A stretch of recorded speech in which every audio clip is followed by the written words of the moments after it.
ॐ सहनाववतु सहनौ भुनक्तु सह वीर्यं करवावहै तेजस्विनावधीतमस्तु मा विद्विषावहै। ॐ शान्ति शान्ति शान्तिः। श्रुतिस्मृतिपुराणानाम् आलयं करुणालयं नमामि भगवत्पादं शङ्करं लोकशङ्करं शङ्करं शङ्कराचार्यं केशवं बादरायणं सूत्रभाष्यकृतौ वन्दे भगवन्तौ पुनः पुनः। ईश्वरो गुरुरात्मेति मूर्तिभेदविभागिने व्योमवद्व्याप्तदेहाय दक्षिणामूर्तये नमः। ॐ पार्थाय प्रतिबोधितां भगवता नारायणेन स्वयं व्यासेन ग्रथितां पुराणमुनिना मध्ये महाभारतम् अद्वैतामृतवर्षिणीं भगवतीम् अष्टादशाध्यायिनीम् अम्ब त्वामनुसन्दधामि भगवद्गीते भवद्वेषिणीम्। नमोऽस्तु ते व्यासविशालबुद्धे फुल्लारविन्दायतपत्रनेत्र येन त्वया भारततैलपूर्णः प्रज्वालितो ज्ञानमयः प्रदीपः। यं ब्रह्मा वरुणेन्द्ररुद्रमरुतः स्तुन्वन्ति दिव्यैस्तवैः वेदैः साङ्गपदक्रमोपनिषदैः गायन्ति यं सामगाः।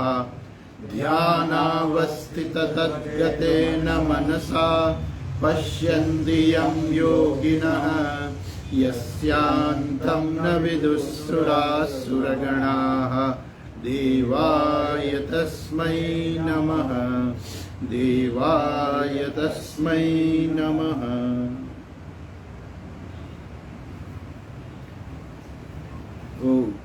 ભગવદ્ ગીતાનો આપણો આ ત્રીજો જ્ઞાન યજ્ઞ છે. આની પહેલા બે જ્ઞાન યજ્ઞ કર્યા, એમાં આપણે થોડુંક જોઈ લીધું છે. ભગવદ્ ગીતાની શરૂઆત કરેલી છે પહેલા અધ્યાયની અંદર, જેની અંદર અગાઉ આપણે ધ્યાન શ્લોક પણ જોયા, અને ત્યાર પછી જે છે જે પેલા અધ્યાયના આપણે 8 શ્લોક જોયેલા છે. તો એની અંદર જરાક ટૂંકમાં જોઈ લઈએ કે શું પરિસ્થિતિ છે.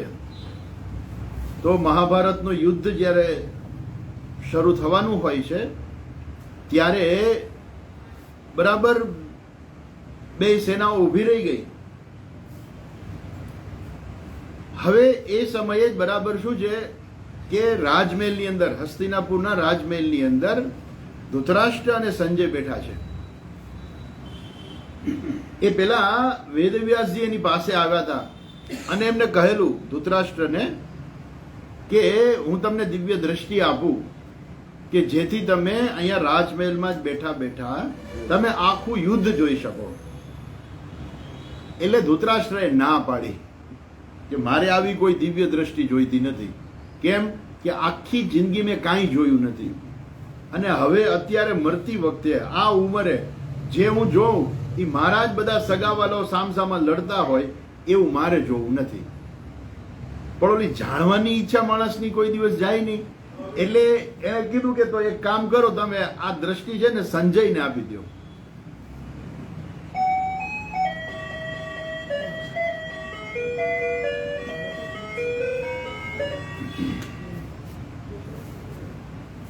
એટલે કે સંજયને તમે આપો તો સંજય જે છે એ મને કહેશે મારે જ્યારે જાણવું હોય ત્યારે. પછી આ રીતે મહાભારતનું યુદ્ધ શરૂ થયું અને સંજયને ના પાડેલી કે હું પૂછું નહીં ત્યાં સુધી તું મને કંઈ કહેતો નહીં. એક બાજુથી મહાભારતનું યુદ્ધ શરૂ થઈ ગયું. 1 દિવસ 2 દિવસ એમ કરતા કરતા 10 દિવસ યુદ્ધ ચાલ્યું. 10મે દિવસે ભીષ્મ પિતામહ પડી ગયા યુદ્ધમાં, અને એ વખતે સંજયના મોઢામાંથી શબ્દો નીકળી ગયા કે ભીષ્મ પડ્યા. એવા શબ્દો નીકળી ગયા. એને ના પાડી હતી બોલવાની, પણ તો એનાથી રહેવાનું નહીં. એટલું બોલી ગયા સંજય કે ભીષ્મ પડ્યા. અને જ્યારે ધૃતરાષ્ટ્રને ખબર પડી કે ભીષ્મ પિતામહ મહાભારતના યુદ્ધની અંદર પડી ગયા, ત્યારે એને પ્રશ્ન થયો કે હવે આ બન્યું કેવી રીતે? કેમ કે સંજયને એવી દિવ્ય દ્રષ્ટિ આપી હતી કે એને કોઈ દિવસ ભૂખ તરસ ના લાગે. મેદાનની અંદર જે બધું બનતું હોય એ બધું જોઈ શકે.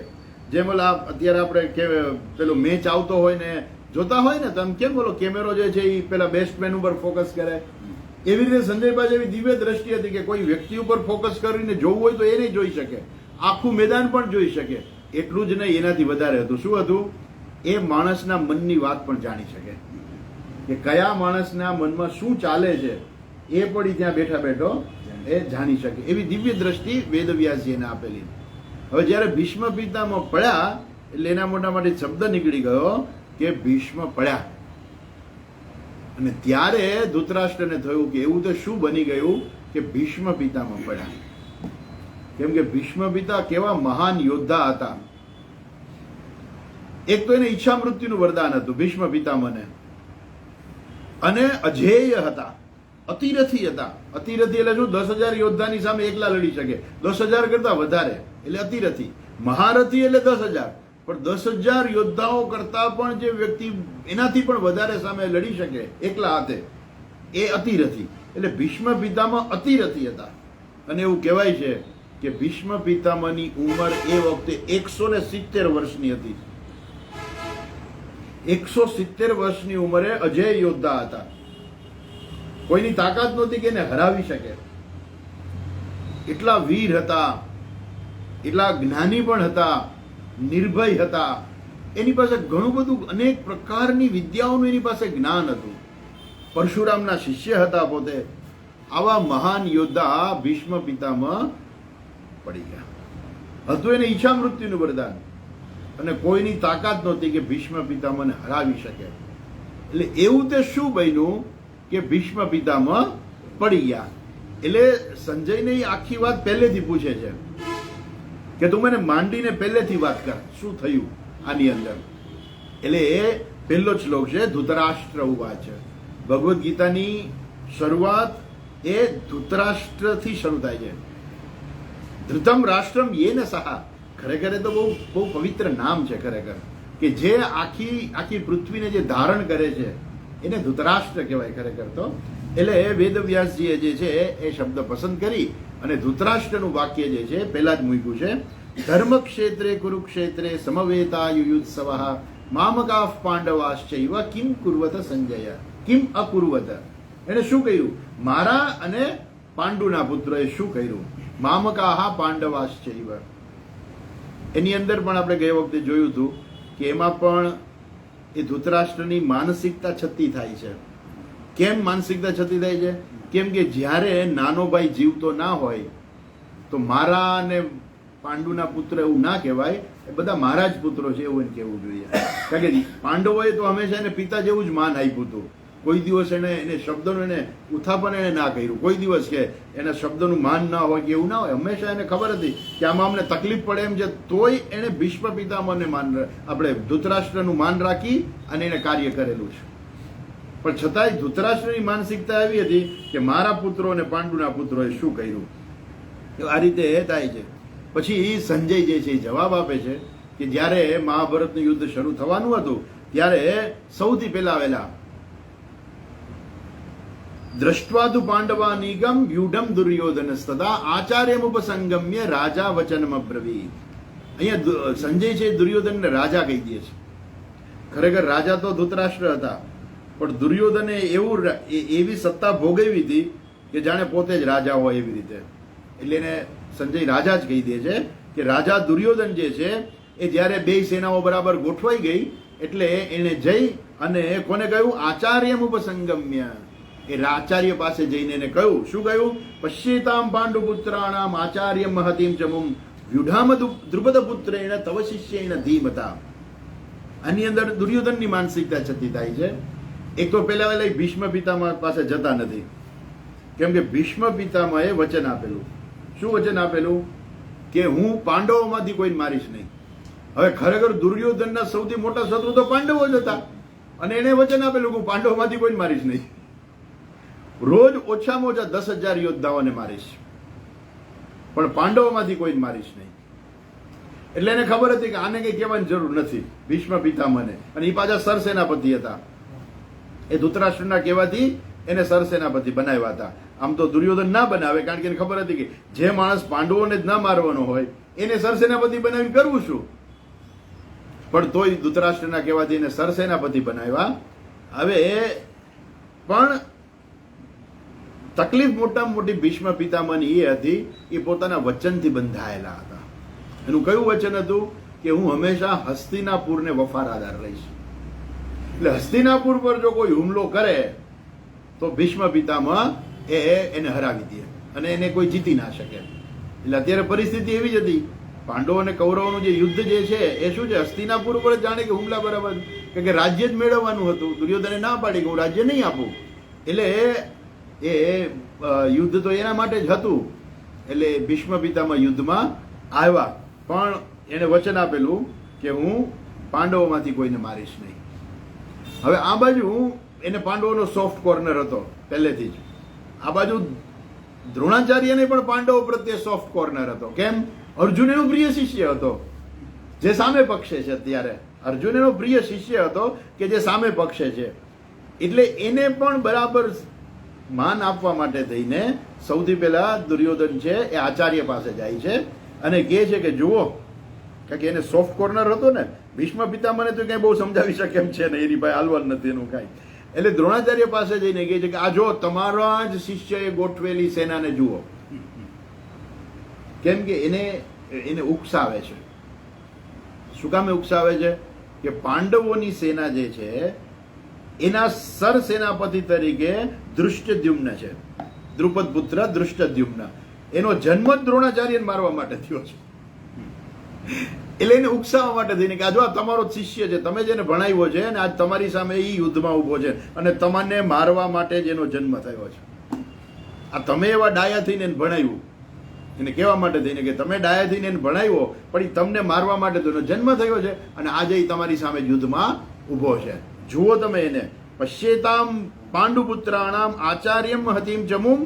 પાછી કહે છે કે આ મોટી સેના, ખરેખર મોટી તો કૌરવોની હતી. મહાભારતના યુદ્ધમાં 18 અક્ષોહિણી સેના હતી, એમાં 11 અક્ષોહિણી સેના જે છે એ કૌરવોના પક્ષે હતી અને 7 અક્ષોહિણી સેના પાંડવોના પક્ષમાં હતી.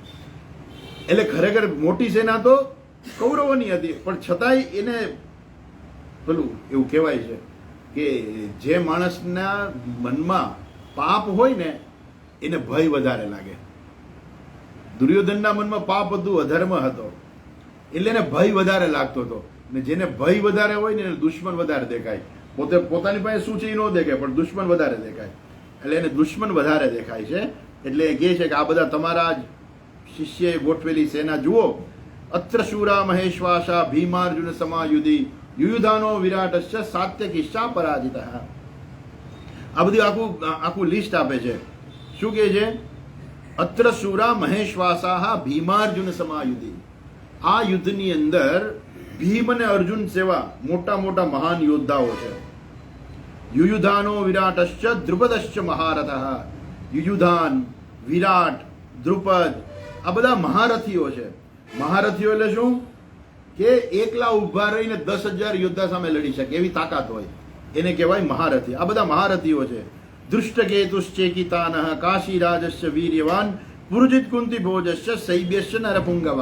આખું લિસ્ટ આપે છે. યુધામન્યુશ્ચ વિક્રાંતઃ ઉત્તમોજાશ્ચ વીર્યવાન સૌભદ્રો દ્રૌપદેયાશ્ચ સર્વ એવ મહારથાઃ. આ બધા મહારથીઓ છે.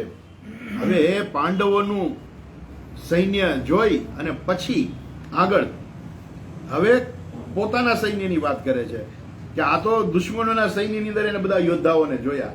પોતાની સેનામાં કોણ કોણ છે? એટલે કે છે અસ્માકમ તુ વિશિષ્ટાએ તાન નિબોધ દ્વિજોત્તમ નાયકા મમ સૈન્યસ્ય સંજ્ઞાર્થમ તાન બ્રવીમિતે. હવે અસ્માકમ તુ વિશિષ્ટાએ, આપણી સેનાના વિશિષ્ટ જે મુખ્ય યોદ્ધાઓ છે એ હું તમને ટૂંકમાં કહું છું, પણ એની સાથે એક સંબોધન કરે છે, દ્વિજોત્તમા. દ્વિજોત્તમા એટલે શું? દ્વિજ ઉત્તમ. દ્વિજ એટલે બ્રાહ્મણ, જે બ્રાહ્મણોમાં ઉત્તમ છે. હવે કોઈના વખાણ કરવા હોય ને તો તમે એ પરિસ્થિતિને અનુકૂળ હોય ને એ પ્રકારે કહો ને તો એના વખાણ કર્યા કહેવાય. જે છોકરો પરીક્ષા દેવા જતો હોય એને તમે કહો, આહા તારી તો કેવી યાદ શક્તિ છે, તું આ યાદ રાખતો હતો ને પેલું યાદ રાખતો હતો ને, એટલે પેલા બાળકને શું થાય, એકદમ એને અંદરથી એમ થાય કે હા મારી બહુ યાદ શક્તિ છે, ઉલટાની એની યાદ શક્તિ વધે. એમ જાણે કે અહીંયા દ્વિજોત્તમ એટલે શું? બ્રાહ્મણ શ્રેષ્ઠ. બ્રાહ્મણો શેનાથી પ્રખ્યાત છે? શાંતિ પ્રિય હોય બ્રાહ્મણ. બ્રાહ્મણ કા યુદ્ધ કરવા જાય? હે? બ્રાહ્મણો તો શાંતિ પ્રિય હોય, તો જ્ઞાન પ્રાપ્ત કરે, બીજાને જ્ઞાન આપવું એનું કર્મ છે મુખ્ય. હવે અહીંયા દ્રોણાચાર્ય જે છે યુદ્ધમાં ઊભા છે, એટલે કે તમે બ્રાહ્મણ છો, આ યુદ્ધ તમને ખરેખર તમે યુદ્ધને લાયક નથી. ત્યાં એને શૂરવીર કીધું હોત ને તો બહુ થાત કે તમે કેવા શૂરવીર છો, પણ એને બોલે દ્વિજોત્તમ કહી અને એની બીજા શબ્દમાં કહી તો એની નિંદા કરે છે. બરાબર? એટલે જાણે કે એ સારો શબ્દ એના માટે નથી વાપરતો દુર્યોધન. એટલે કે જે નાયકા મમ સૈન્યસ્ય સંજ્ઞાર્થમ તાન બ્રવીમિતે, આ મારી સેનાના નાયકા એટલે મુખ્ય જે નાયકો જે છે એને હું તમને કહું છું, સાંભળો. પછી લિસ્ટ આપે છે, ભવાન ભીષ્મશ્ચ કર્ણશ્ચ કૃપશ્ચ સમિતિંજયઃ અશ્વત્થામા વિકર્ણશ્ચ સૌમદત્તિસ્તથૈવ ચ. ભવાન એટલે આપ, તમે, સૌથી પહેલા તમે જ અમારા મુખ્ય નાયક છો. પછી ભીષ્મશ્ચ એટલે ભીષ્મ પિતામહ. પછી કૃપશ્ચ એટલે કૃપાચાર્ય. આ બધા કેવા છે? એ બહુ વિજય, હંમેશા વિજયને, સમિતિંજય, હંમેશા વિજયને પ્રાપ્ત કરનારા છે. અશ્વત્થામા વિકર્ણશ્ચ, અશ્વત્થામા વિકર્ણ, અશ્વત્થામા પણ ચિરંજીવી છે. એ પણ દ્રોણાચાર્યનો શિષ્ય હતો અને એની પાસે બધી જ વિદ્યા હતી, જેટલી અર્જુન પાસે હતી બધી વિદ્યા જાણતો હતો. એટલે મોટાભાગની વિદ્યા એની પાસે હતી. એને અધિકારી ન હોવા છતાંય દ્રોણાચાર્ય પાસેથી એને જિદ્દ કરીને અમુક વિદ્યાઓ પ્રાપ્ત કરેલી હતી કે જે અધિકારી હોય એને જ આપવાની હોય. પણ દ્રોણાચાર્યને ખબર હતી કે મારો દીકરો અધિકારી નથી, પણ તો એને જીદ કરીને પ્રાપ્ત કરેલી વિદ્યાઓ બધી, એ બધી વિદ્યાઓ અશ્વત્થામા પાસે હતી. વિકર્ણશ્ચ સૌમદત્તિસ્તથૈવ ચ. આ કર્ણ, ભવાન ભીષ્મશ્ચ એટલે દ્રોણાચાર્ય. દ્રોણાચાર્યનું એવું કહેવાતું, જે ગઈ વખતે આપણે ચર્ચા કરેલી, કે એના હાથમાં ધનુષ્ય હોય ને દુનિયાની કોઈ તાકાત એને હરાવી ના શકે ક્યારેય. એવા મહાન યોદ્ધા હતા. ને પાંડવો કૌરવોના તો ગુરુ હતા. આ તો જે સામસામા યુદ્ધ કરવા ઉભા હતા એના તો ગુરુજી છે પોતે. એટલે એ ગુરુ હંમેશા શિષ્ય કરતા શ્રેષ્ઠ જ હોય. એટલે આ તો બેના ગુરુ હતા. એટલે કેવા શ્રેષ્ઠ મહાન યોદ્ધા હશે. એવા આપણે દ્રોણાચાર્ય, ભીષ્મ પિતાની વાત આપણે કરી. ભીષ્મ પિતા કર્ણ, કર્ણ પણ સૂર્યપુત્ર હતો અને અર્જુન કરતા એની પાસે વધારે વિદ્યા હતી, એમ કહી તો ચાલે. અર્જુનને પહોંચી વળે એવો કર્ણ હતો. એની ચર્ચા પણ ગઈ વખતે આપણે કરેલી કે કર્ણ જે છે એનો જન્મ જે છે એ થયો ત્યારે કુંતીના લગ્ન નહોતા થયા. એ વખતે કુંતી માતાએ શું હતું કે પેલા ઋષિની સેવા કરેલી, તો ઋષિએ એક મંત્ર આપ્યો કે આ હું મંત્ર આપું છું બેટા, તું આ મંત્ર ભણીશ ને એટલે તને પુત્રની પ્રાપ્તિ થશે. એટલે કુંતી નાનકડી, એને કઈ ખબર નહીં. એને એમ થયું કે કોઈ મંત્ર ભોળવાથી થોડું બાળકની પ્રાપ્તિ થાય. તો એને કહ્યું કે તું જે દેવતાને યાદ કરીશ ને એ દેવતા આવીને તને પુત્ર આપશે. પછી એને મંત્ર બોલતી વખતે સૂર્ય દેવતાને, સવારના પરમાં સૂર્ય દેવતાને એને યાદ કર્યા. તો સૂર્ય દેવતા આવીને એને બાળકની ભેટ આપી. પછી કે હવે તો મારા લગ્ન નથી ત્યાં, હું શું કરું? બાળકને હું કેવી રીતે રાખી શકું?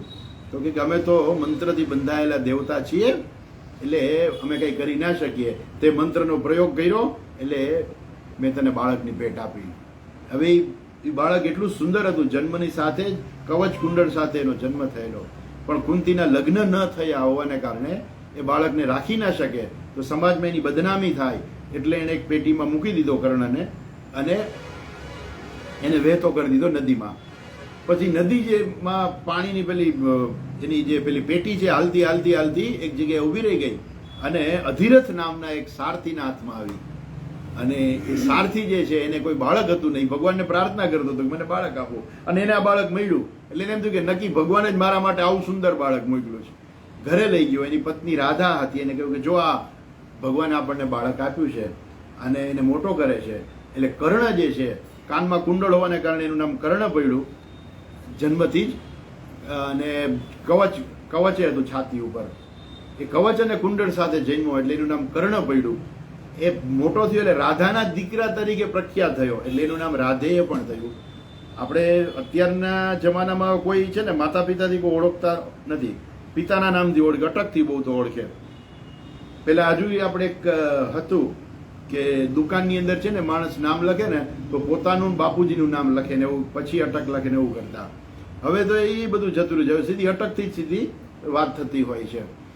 માતાના નામથી તો કોઈ બાળકને કોઈ બોલાવે જ નહીં.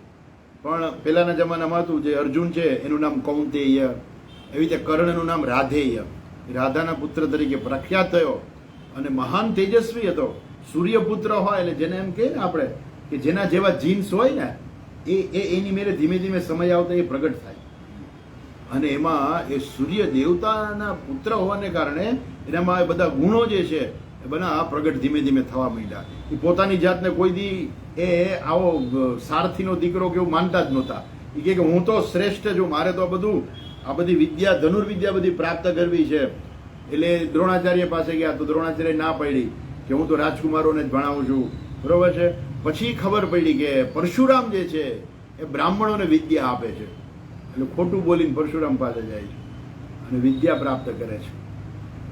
એ પરશુરામને ખબર પડે છે એટલે શ્રાપ આપે છે કે તારો મુખ્ય સમય જીવનનો જ્યારે આવશે ત્યારે તું વિદ્યા ભૂલી જઈશ, તારે જ્યારે ખાસ જરૂરિયાત હશે ને ત્યારે તું વિદ્યા ભૂલી જઈશ, એવો એને શ્રાપ મળેલો.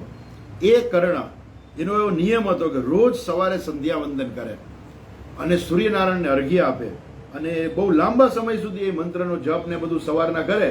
અને એ પૂરું કરે એ સમયે એની પાસે જે કોઈ માણસ જે કંઈ માંગે ને એ ના આપી દે.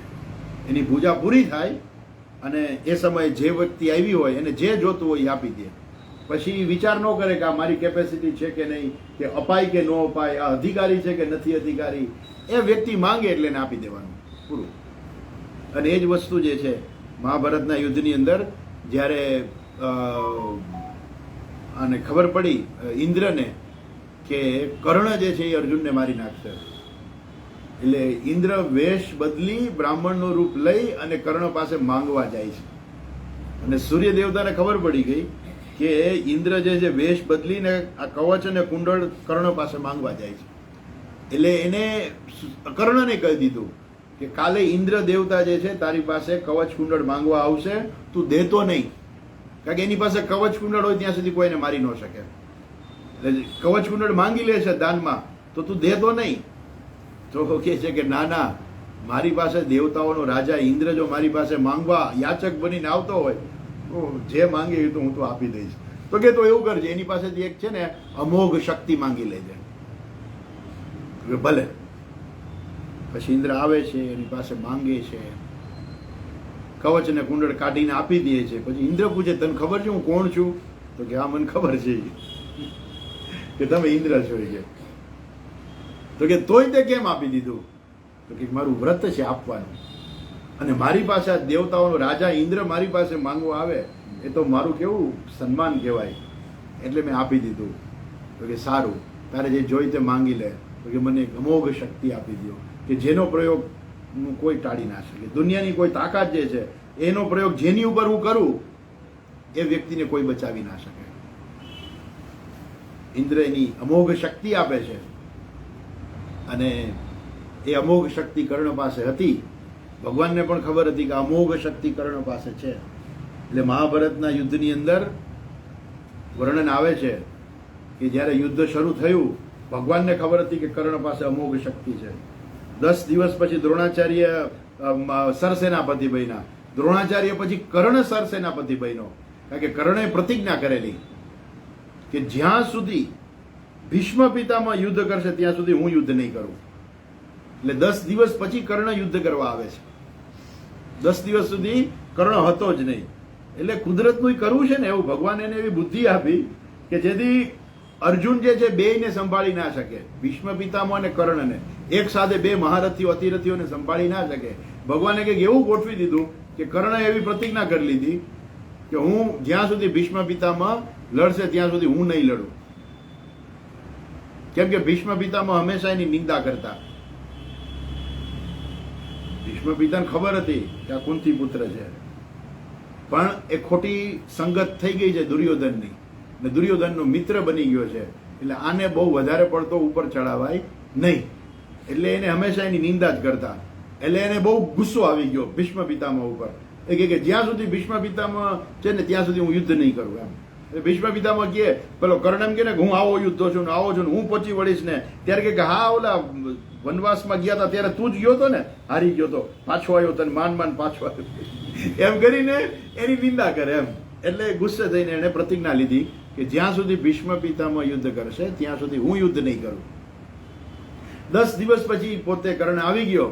ભગવાનને ખબર હતી કે કર્ણ પાસે અમોઘ શક્તિ છે, એટલે ભગવાન ક્યારેય કર્ણ અને અર્જુનને ભેગા ન થવા દે, બેયને જુદા જુદા દૂર જ રાખે.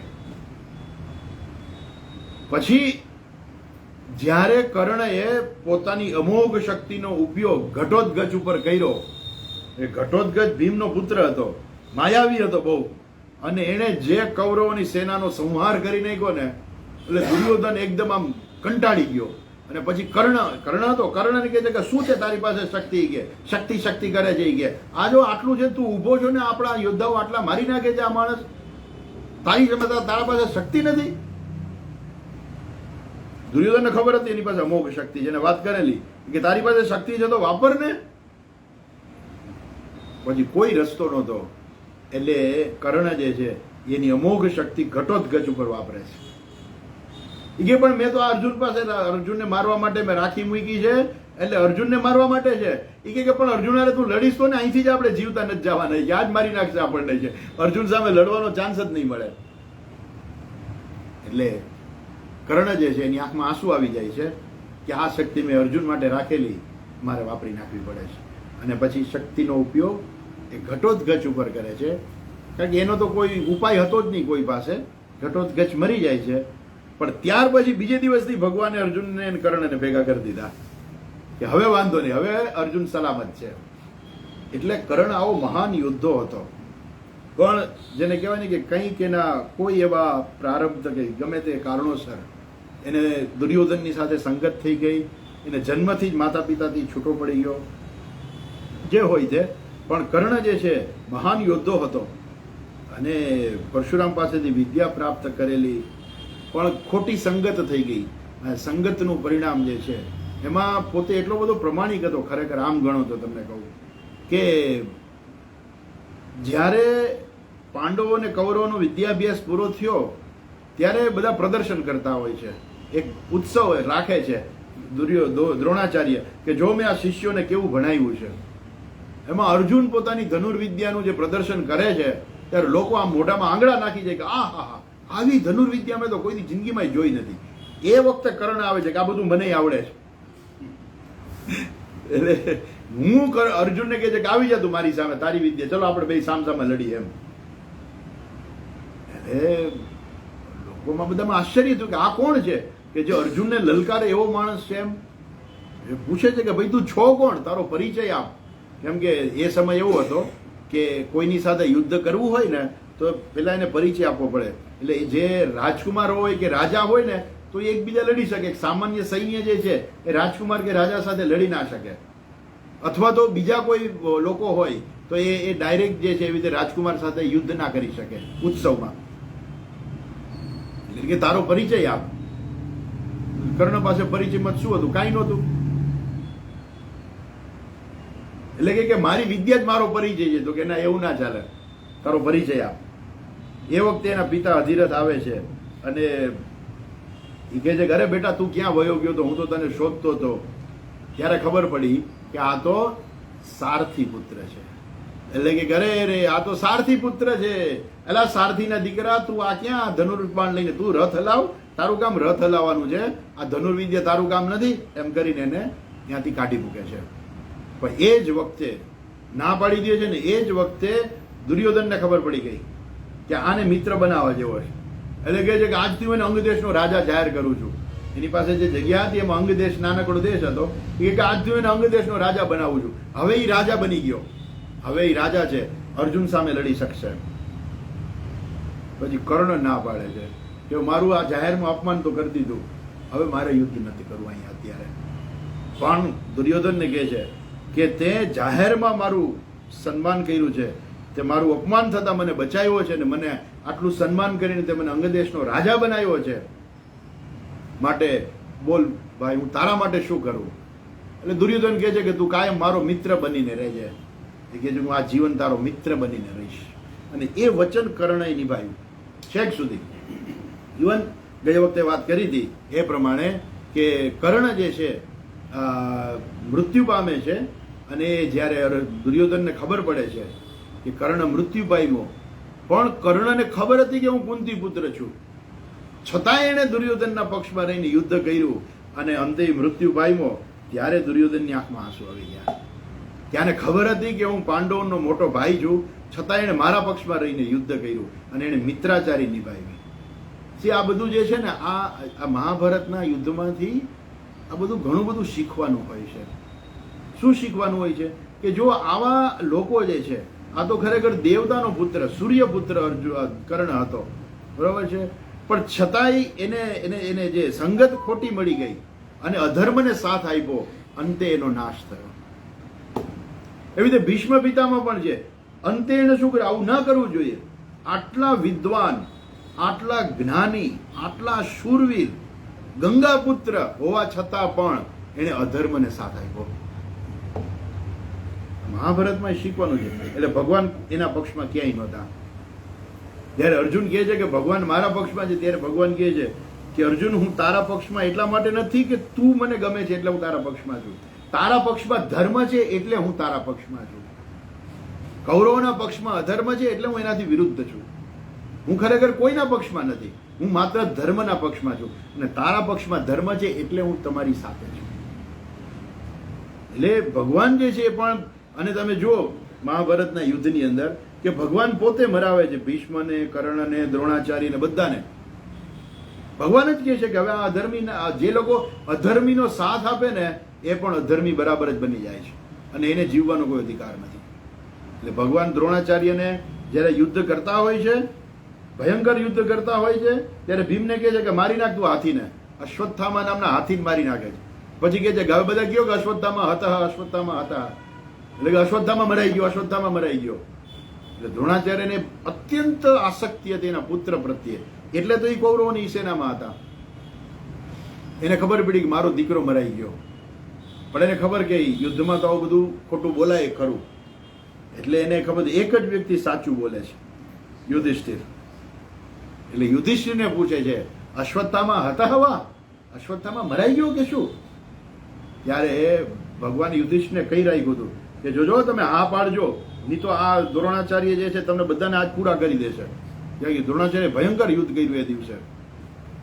એટલે યુધિષ્ઠિરે કહ્યું અશ્વત્થામા હતા. બરાબર છે, વાત સાચી છે, અશ્વત્થામા મરાઈ ગયો, પણ સત્ય સંપૂર્ણ સાચું હોવું જોઈએ. એટલે એ કહે છે કે નરોવા કુંજરોવા, કાં તો માણસે હોઈ શકે અને હાથી પણ હોઈ શકે. ભીમને ખબર હતી કે યુધિષ્ઠિર સાચું બોલ્યા વગર નહીં રહી શકે. એટલે જેવું બોલ્યા ને કે અશ્વત્થામા હતા, એટલે એટલા મોટો અવાજ ને ઢોલ ને નગારાને વગાડ્યા કે નરોવા કુંજરોવા દ્રોણાચાર્ય સાંભળી ના શક્યા. અને એને પોતાના શસ્ત્રોનો ત્યાગ કરી દીધો કે મારો દીકરો મરાઈ ગયો, હવે મારા માટે કઈ રહ્યું નથી. આ કારણ કે બધા કહેવા માંડ્યા દ્રોણાચાર્યને કે હવે તમે શું કામ યુદ્ધ કરો છો? તમારો દીકરો તો મરાઈ ગયો, જેના માટે તમે યુદ્ધ કરતા હતા એ તો દીકરો તમારો મરાઈ ગયો, હવે શેના માટે તમે આ બધું યુદ્ધ કરો છો? પછી દ્રોણાચાર્ય પોતાના શસ્ત્રો મૂકી દીધા, બાણની પેલી રથની સીટ ઉપર જઈને ધ્યાનમાં બેસી ગયા. અને એ વખતે દ્રુપદ પુત્ર ધૃષ્ટદ્યુમ્ન, એનો જન્મ જ મારવા માટે થયો હતો, એ આવીને એ દ્રોણાચાર્યનું માથું કાપી નાખે છે. કેમ કે એની પેલા દ્રોણાચાર્યએ દ્રુપદને મારી જ નાખ્યા હતા. એટલે પછી ધૃષ્ટદ્યુમ્ન એનું માથું કાપી નાખે છે. પણ અશ્વત્થામા જીવતો હતો, પણ દ્રોણાચાર્ય મરાઈ ગયા. ભગવાને એને કહ્યું કે તમે આવું કરશો તો જ તમે દ્રોણાચાર્યને જીતી શકશો. કર્ણમાં એવું કીધું, ઓલો રથનું પૈડું ખૂંચી ગયું. કર્ણે કીધું કે મને રથનું પૈડું કાઢવા દે. ત્યારે ભગવાન ના પાડી કે અધર્મીને કોઈ એવો કોઈ ચાન્સ આપવાની જરૂરિયાત જ નથી, મારતું એને, આ જ સમય છે. અને એ વખતે મારે છે. ભીષ્મ પિતામહ વખતે પણ શકુનીને આગળ કરે છે.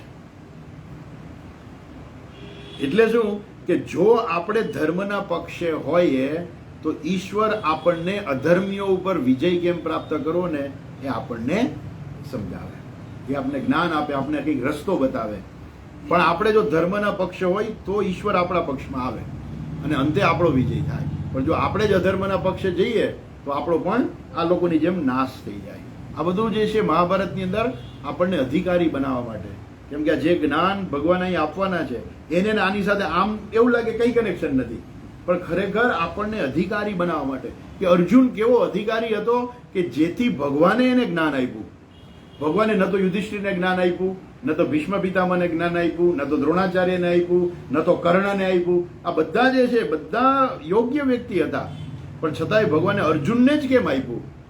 એટલે આખું જે આ પ્રકરણ જે છે એ આપણને અધિકારી બનાવવા માટે છે કે આપણે જો યોગ્ય અધિકારી હોઈએ તો જ આ જ્ઞાન આપણને પણ પ્રાપ્ત થાય. એટલા માટે થઈને અહીંયા ચર્ચા આવે છે. ઓકે, પાછા આવીએ તો અહીંયા દુર્યોધન જે છે કે છે ભવાન ભીષ્મશ્ચ કર્ણશ્ચ કૃપશ્ચ સમિતિંજય અશ્વત્થામા વિકર્ણશ્ચ સૌમદત્તિસ તથૈવ ચ. એક જ શ્લોકમાં દુર્યોધન જે છે લિસ્ટ આપી દીધું, પછી ટૂંકમાં કહી દીધું. હવે નામ નથી લેતો, ઓલા બધા પાંડવોના નામ લઈ લઈને એને 2 શ્લોક કીધા. હવે અહીંયા તો એક શ્લોકમાં બધું પૂરું કરી દીધું. જો કે છે શું કે છે આગળ 9મા શ્લોકમાં, અન્યે ચ બહવઃ શૂરાઃ,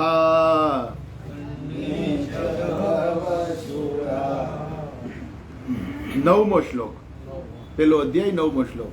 अन्ये च बहवः शूराः मदर्थे त्यक्त जीविताः मदर्थे त्यक्त जीविताः नाना शस्त्र प्रहरणाः नाना शस्त्र प्रहरणाः सर्वे युद्ध विशारदाः सर्वे युद्ध विशारदाः.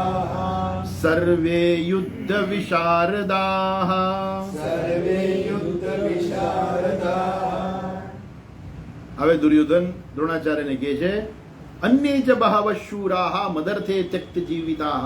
અન્ય ચ એટલે બીજા પણ, બહવઃ શૂરાઃ બીજા ઘણા બધા શૂરવીરો છે, બહલિક છે, સોમદત્ત છે, આ બધા બીજા ઘણા બધા એવા યોદ્ધાઓ હતા.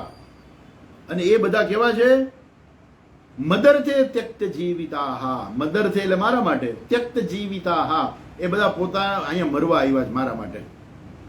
જોઈએ આગળ, આ બધા કેવા છે? નાના શસ્ત્ર પ્રહરણાઃ સર્વે યુદ્ધ વિશારદાઃ.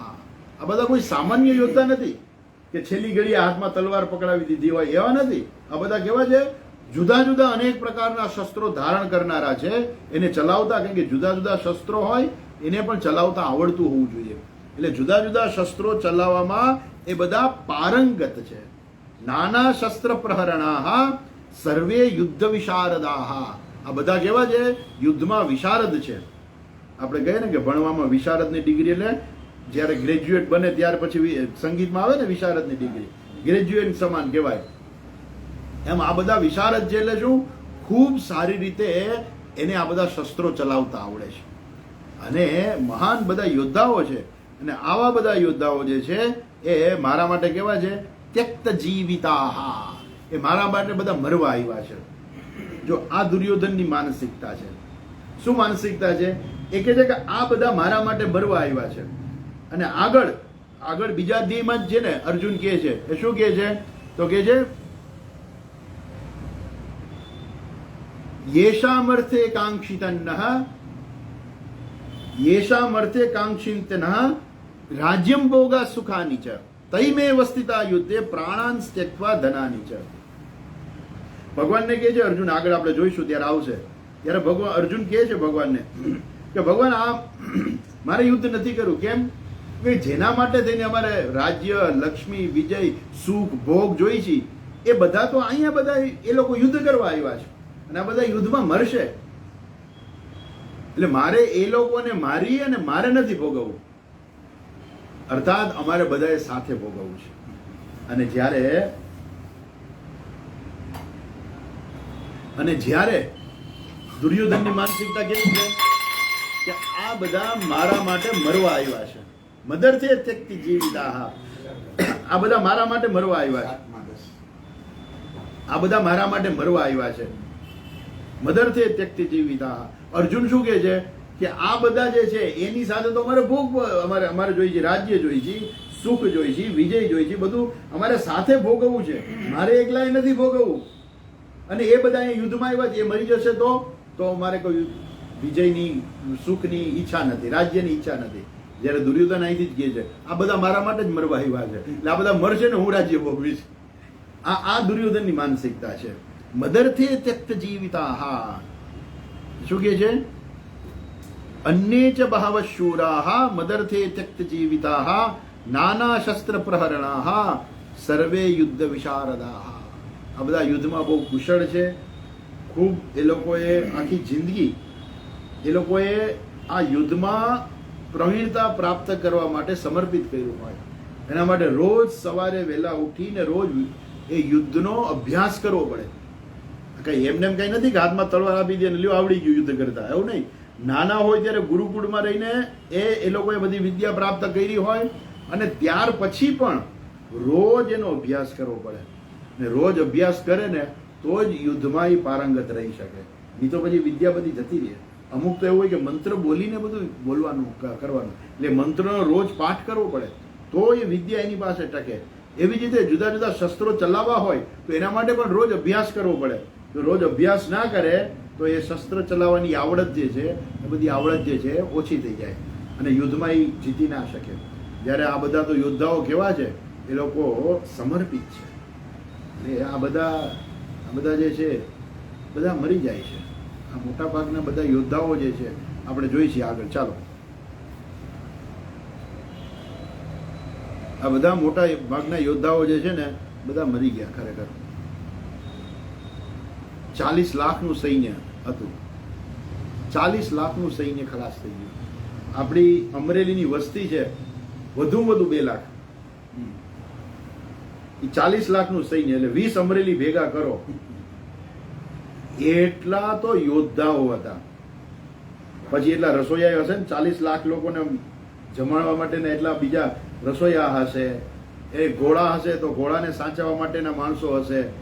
એને ખાવડા માટેનું લેવડ દેવડ કરવા વાળા માણસો હશે. એવું કહેવાય છે કે આ 40 લાખનું સૈન્ય ખલાસ થઈ ગયું. કોઈ બચ્યું નહીં એમાંથી.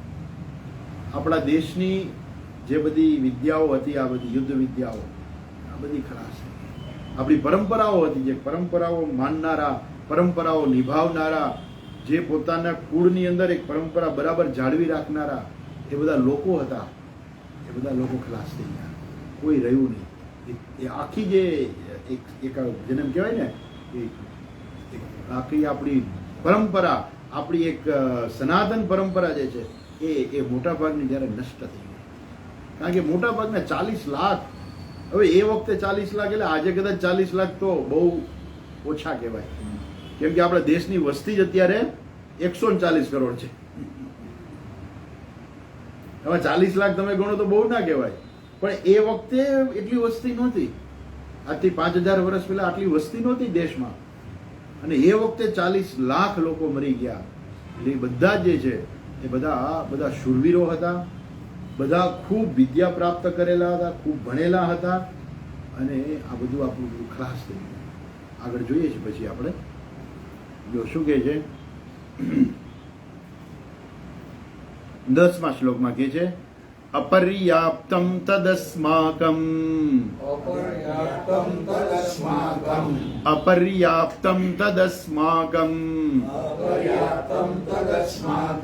બલમ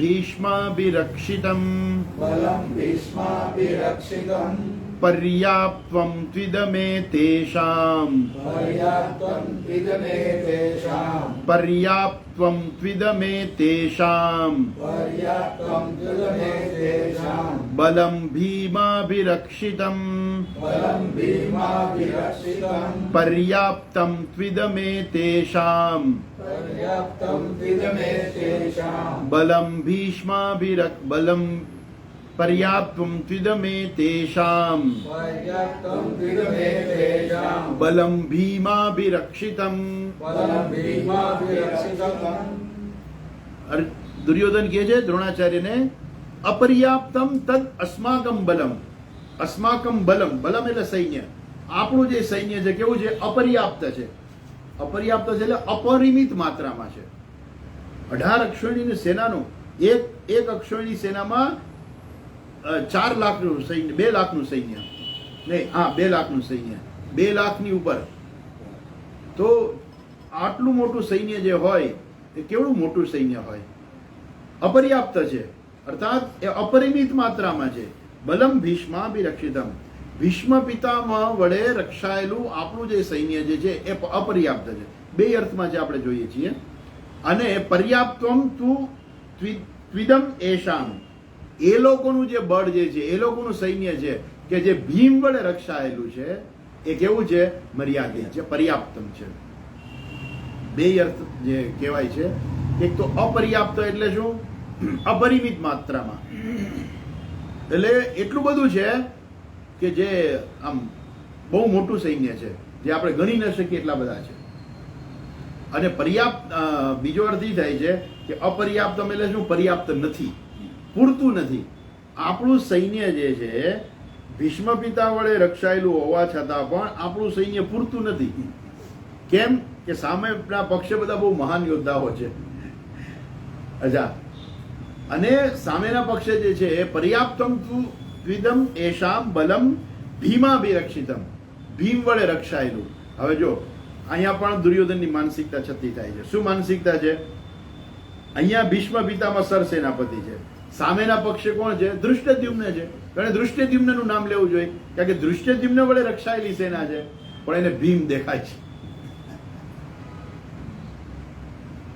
એક તો બે અર્થમાં છે એક તો અત્યાર સુધી ભીમ મને કાંઈ કરી નથી શીખ્યો મેં આટલું કર્યું લાક્ષાગ્રહની અંદર બાળી નાખવાના એને પ્રયત્નો કર્યા બરોબર છે એમાંથી બચી ગયા તોય ભીમ મને કાંઈ નથી કરી શક્યો પછી દ્રૌપદીની લાજ લૂંટી ત્યારે ભીમે પ્રતિજ્ઞા કરી હતી કે હું તને મારીશ પણ હજુ સુધી ભીમ મને કાંઈ નથી કરી શક્યો એ કાંઈ કરી શકવાનો જ નથી એટલે એ શું છે કે મર્યાદિત છે એક અર્થમાં અને બીજા અર્થમાં અમર્યાદિત છે પર્યાપ્તમ એટલે શું છે કે આપણી ઉપર હુમલો કરીને જીતવા માટે એનું સૈન્ય પર્યાપ્ત છે કેમ કે ભીમ વડે રક્ષાયેલું છે અને આ ભીમ ગદાધારી ભીમ કે જેણે મને મારવાની પ્રતિજ્ઞા કરેલી છે એ ભીમ છે આ જે જેની પાસે કોઈ એને હરાવી નથી શકતું એને વિરાટ રાજાને ત્યાં એને પેલાને માર્યો હતો કીચકને તો એ કીચક એવો મહાન યોદ્ધો હતો બળવાન હતો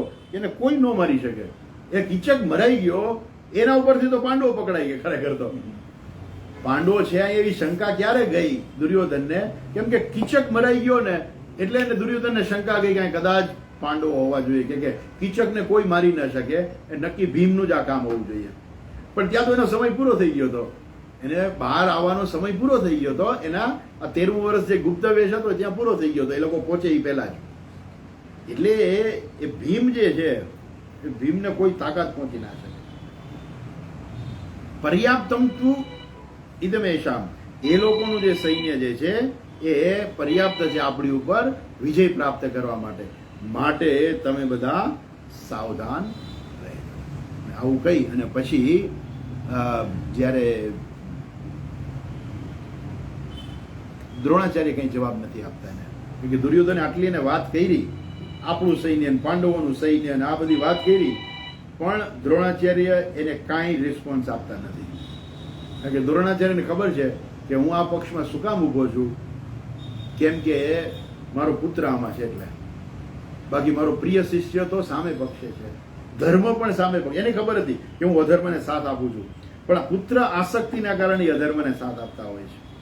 એટલે દુર્યોધનને એ કંઈ જવાબ નથી આપતા અને કહે છે કે મનમાં તો એમ જ કહેતા હશે કે તારે કારણે આ યુદ્ધ આવ્યું છે, ખરેખર અમે તો કોઈ ઈચ્છતા નથી પણ તારે લીધે આ યુદ્ધ આવ્યું છે. એટલે દ્રોણાચાર્ય દુર્યોધને કઈ રિસ્પોન્સ નથી આપતા. એટલે જોયું એને કે દ્રોણાચાર્ય કંઈ બોલ્યા નહીં. એટલે હવે દ્રોણાચાર્ય પાસેથી પાછું આવી અને પછી બધાને કહે છે કે હવે તમે બધા ભીષ્મ પિતામહનું રક્ષણ કરજો બરાબર, કેમ કે એ સરસેનાપતિ છે.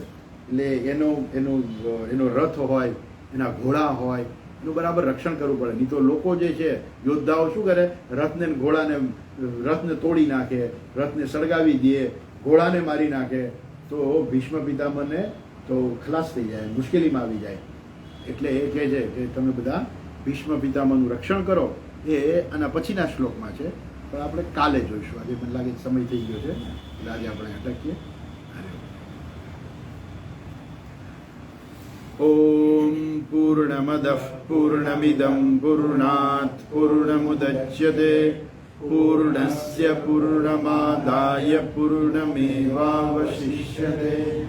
ઓમ શાંતિ શાંતિ શાંતિ. હરિ ઓમ શ્રી ગુરુભ્યો નમઃ. હરિ ઓમ. કાલે સાંજે 6 વાગે. હરિ ઓમ.